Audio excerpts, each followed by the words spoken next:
This week's episode of Discovering Trek is brought to you exclusively by FanSets.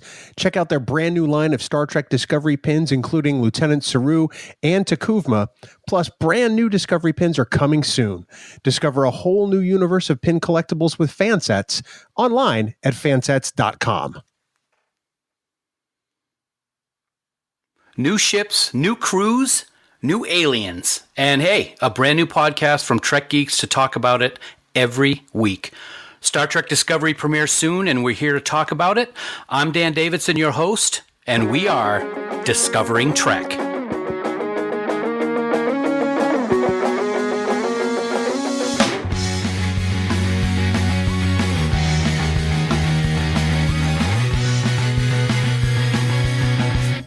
Hi all, and hey, welcome to this introduction of Discovering Trek, a Star Trek Discovery companion presented by FanSets. This is our brand new podcast dedicated to the 6th live-action Star Trek series, which is debuting on CBS and CBS All Access in the United States on September 24th, and the rest of the planet on September 25th.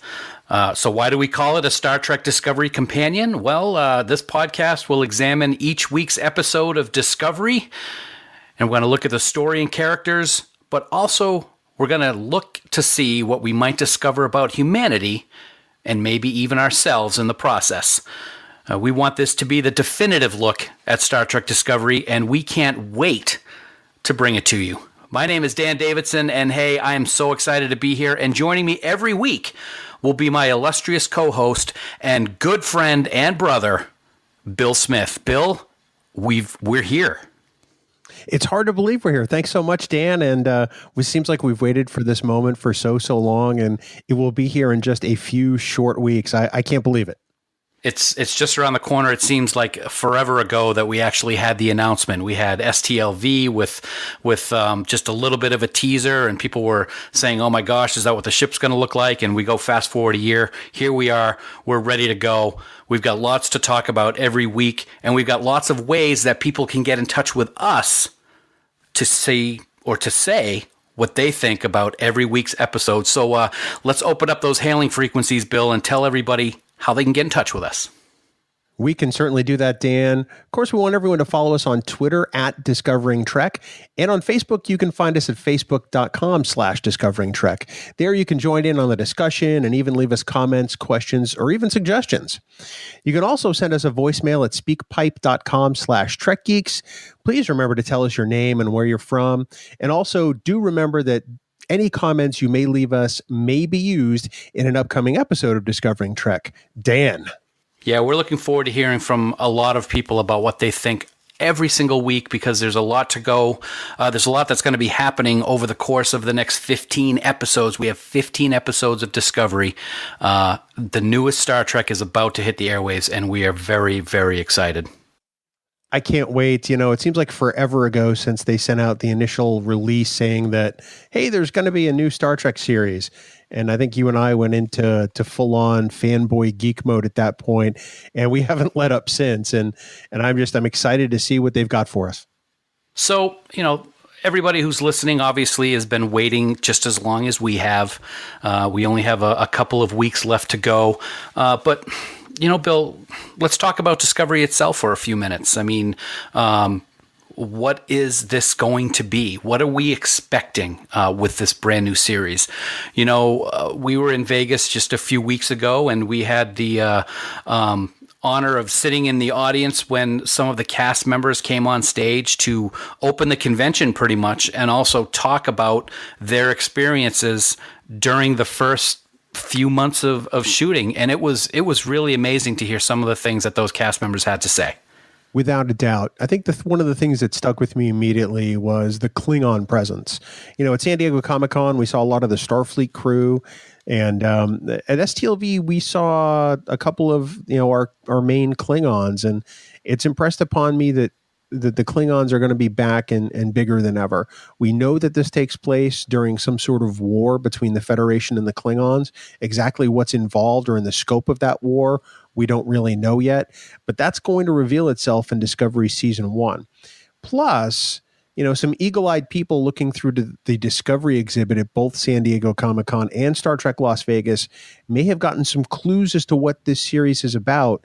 And I keep seeing a sarcophagus ship being referenced, Dan, and I got to think that that's going to be one of the elemental plot points of the entire season.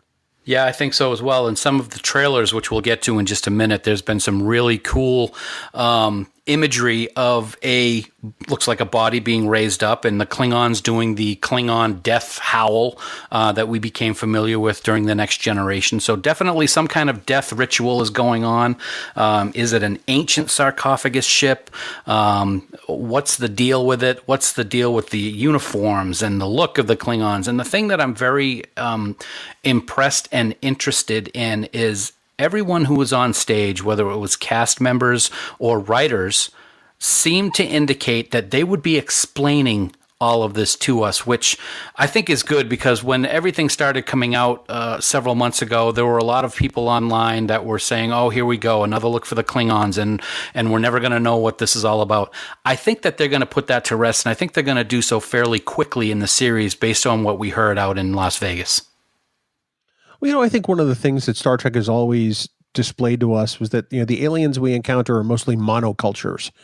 Their alien species look one way. And, that's not the way we look on Earth. Our various, nationalities have different characteristics about them, and it lends to the diversity of the human race. And I think that what we're going to see in Discovery is some diversity within the Klingons. We know now that there are various houses of the Klingons and like a set number of them, and that they may look different between the various houses. And I think that's one of the things I'm most excited about. We're not just going to, turn the Klingons on their ear a little bit, but we're going to create some really in-depth lore that I don't think the other series really managed to accomplish during their runs. And I think that's one of the most exciting things.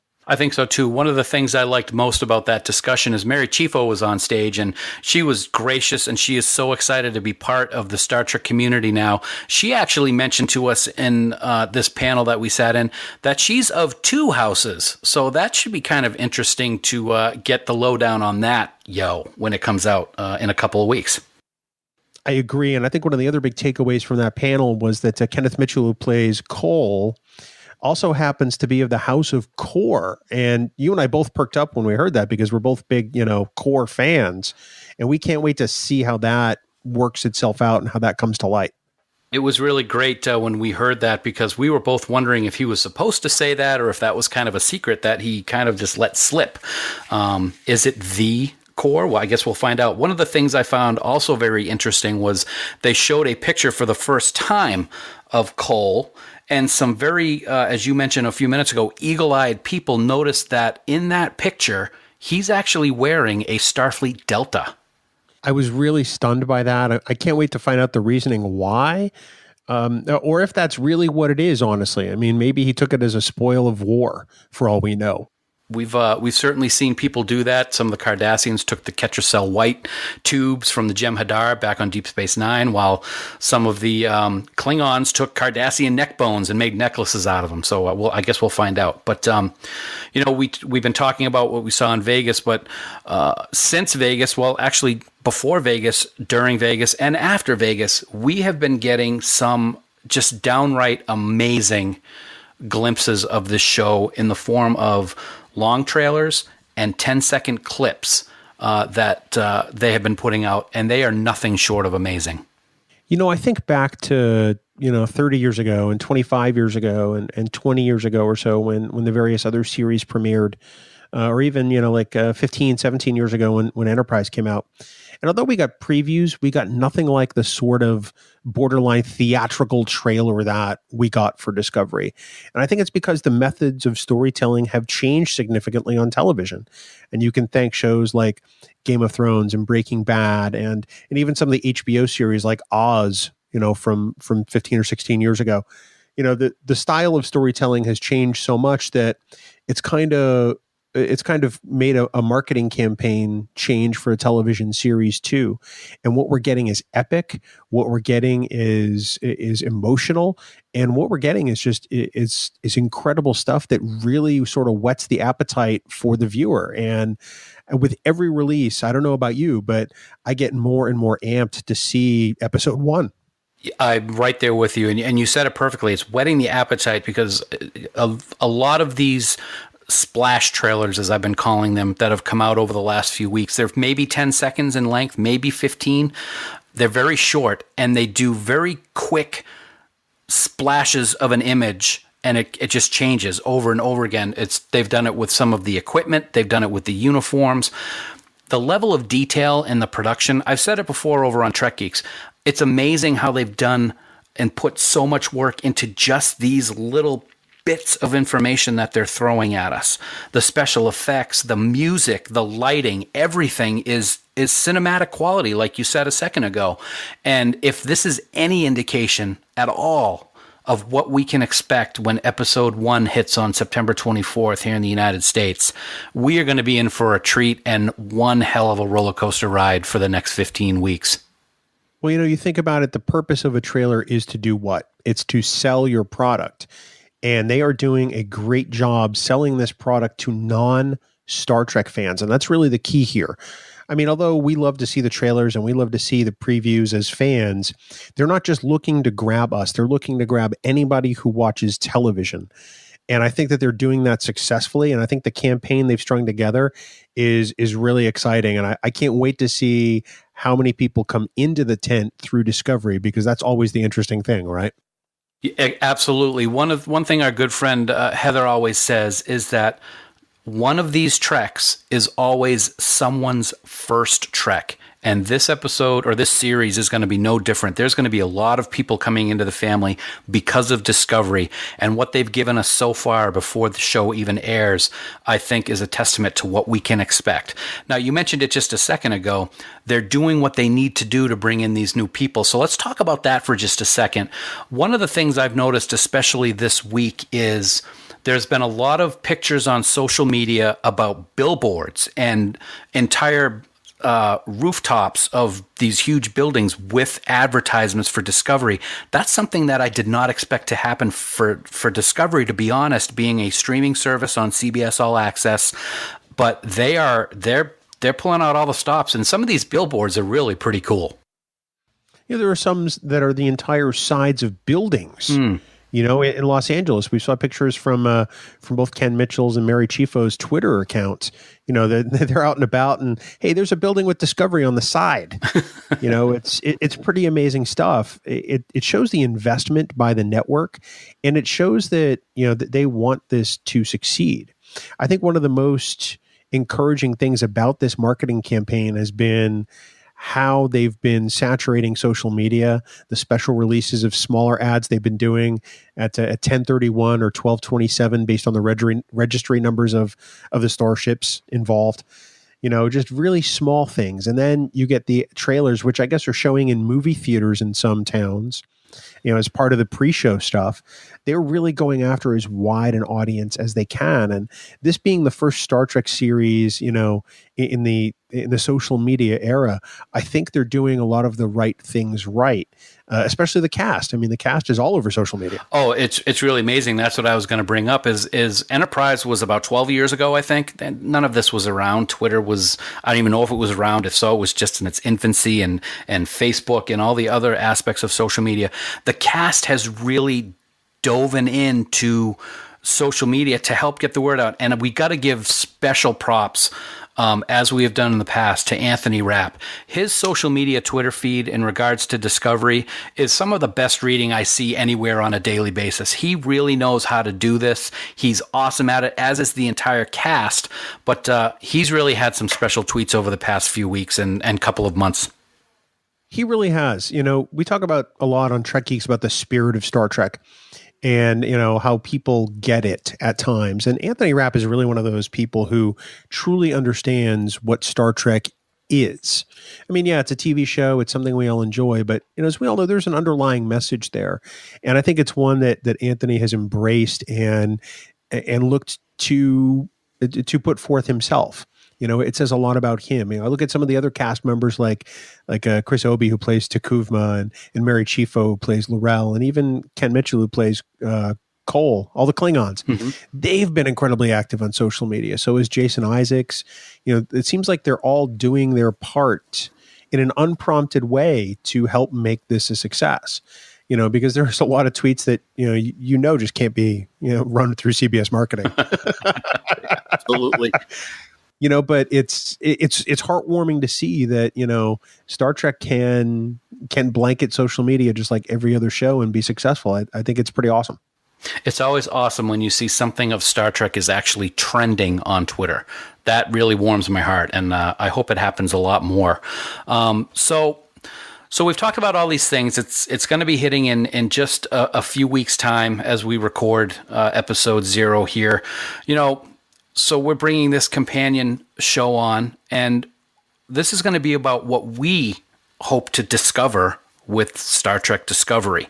We're going to talk about what happened on the episode. We're going to talk about what we think is going to happen the following week. And we're going to talk about our own humanity and what we notice in this episode that teaches us about humanity.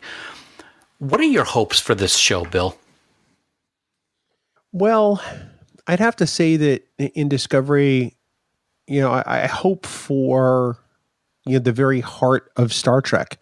I think back to some of the original series episodes and some of the best episodes of the subsequent series, like TNG or DS9 or even Voyager and Enterprise. And there are episodes that, just by looking at them or watching them that, yep, this is Star Trek. It's great Star Trek.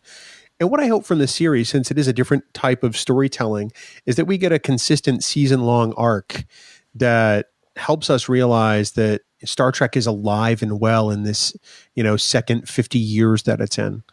I think that that's important. I think that, it's one thing to have a pew-pew sci-fi shoot 'em up. It's another thing to have something that tells an actual story about us as humans in this day and age, with the future as the setting. And I think that's really what I hope for the most. That's what I want to discover about this series. I want to find the humanity in it. I want to find the heart in it. And I want to find the hope, because I think that that's something that we've been missing a lot in today's day and age. And it's one of the things that Star Trek has always spoken to at its core was hope. You took the words right out of my mouth, partner, because that was what I was going to say. I am looking for hope in this show. One of the things that Star Trek has always done has taken the events of the day and made an episode out of it and done it with a Star Trek twist. And it always seems to work. We can go all the way back to the original series with how they were able to tackle issues, all the way up through Enterprise. And there are perfect examples of times that are tough, and they bring it in and they make it a Star Trek episode. And that's what I'm hoping for, because what they're able to do with that episode is turn it into hope, because it's in the future and how they are going to deal with things. That's what I'm looking for with Discovery.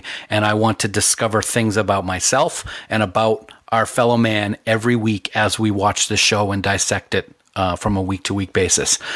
One of the things I had said earlier is that, we've got a lot to talk about over the next 15 weeks, but we actually have to let people know that they're going to be splitting the season in half. They're going to have the first half of the arc right away, starting on September 24th, and then on a weekly basis. And they're going to take a little bit of a break, and they're going to come back with the final half of the arc, I believe, in January, if I'm not mistaken. So we've got a lot of things to talk about in quite a stretch of time coming up.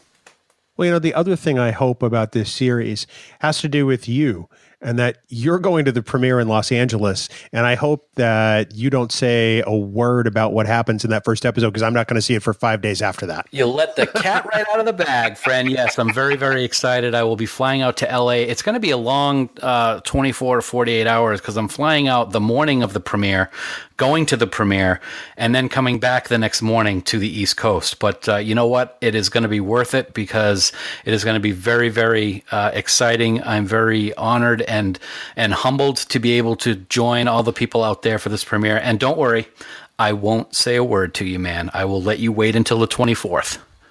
That's really the best thing you could do in this case. But I'll be texting you as things happen, saying, I knew that. I knew that. One of the things I do want to talk about, Bill, now that we've talked about what we're going to be doing on the show and what we can expect with Discovering Trek, is talk about our good friends over at FanSets. We can't thank them enough. They are such great friends of ours, and they are our exclusive sponsor of Discovering Trek. We are so happy to be having them sponsor the show on a weekly basis. We've got some great things that we're going to be doing with them over the course of these 15 weeks.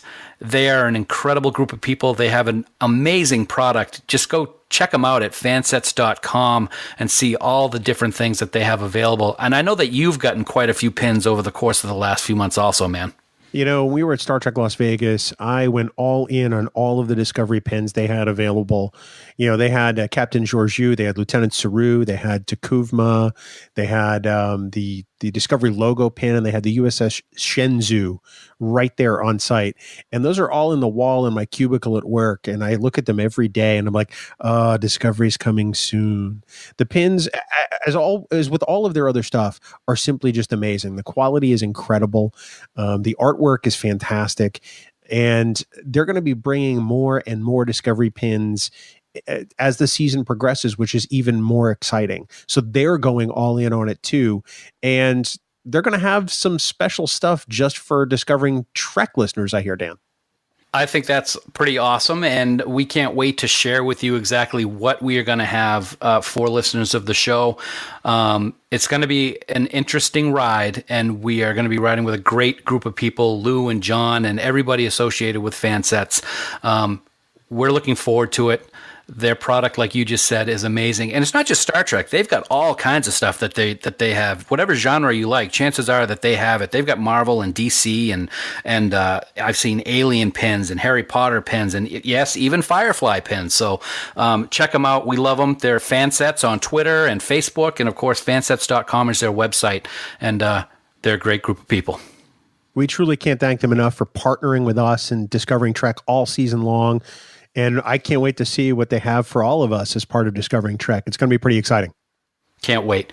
Well, another thing that's kind of cool, Bill, is that we're going to be able to watch episode 1 of Discovering Trek on CBS television on September 24th here in the United States. And then immediately after episode 1 completes, episode 2 is going to be available on CBS All Access. And every episode after that will also be on CBS All Access. And if you're not a subscriber to CBS All Access, it is very easy to sign up. And we have a way that you can actually do it in a very simple couple of clicks. Isn't that right? That's exactly right, Dan. So we are an affiliate partner of CBS All Access.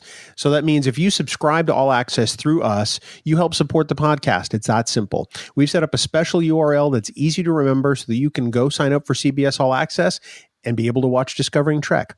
All you have to do is open up your browser and go to discovery.trekgeeks.com, and we'll automatically get credit for your sign up, and you can help support both Trek Geeks and Discovering Trek in the process. It's pretty exciting. That's how I intend to sign up for All Access. And we hope everyone does too. And we certainly thank anyone that uses that link to start their subscription, Dan. Sounds great. Well, you know what, man? I think that about is going to do it for what we wanted to do here in episode 0. We are thrilled to be doing this. We're thrilled to be bringing it to all our listeners.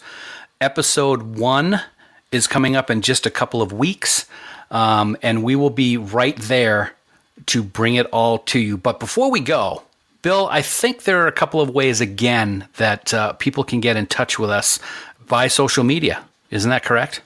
That's true. If you want to reach out to me directly, you can find me on Twitter at TrekGeekBill, and I'm also the same handle on Instagram. Feel free to hit me up there. Of course, you can always head out to the Camp Kittimer group on Facebook, which is the official Trek Geeks group. Dan and I both always seem to be hiding there, and that's facebook.com/groups/Camp Kittimer.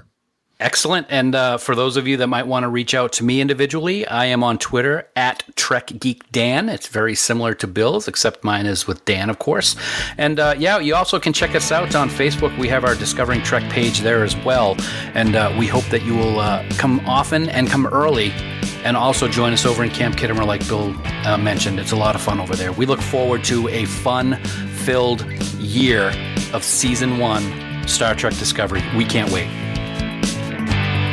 Music for Discovering Trek is provided by 5 Year Mission. They're writing one song for each episode of the original Star Trek. Download their music at 5yearmission.net. Discovering Trek, a Star Trek Discovery companion, is a production of Trek Geeks. Executive producer Dan Davidson. For even more Star Trek discussion, check out the Trek Geeks podcast, available on Apple Podcasts and TrekGeeks.com.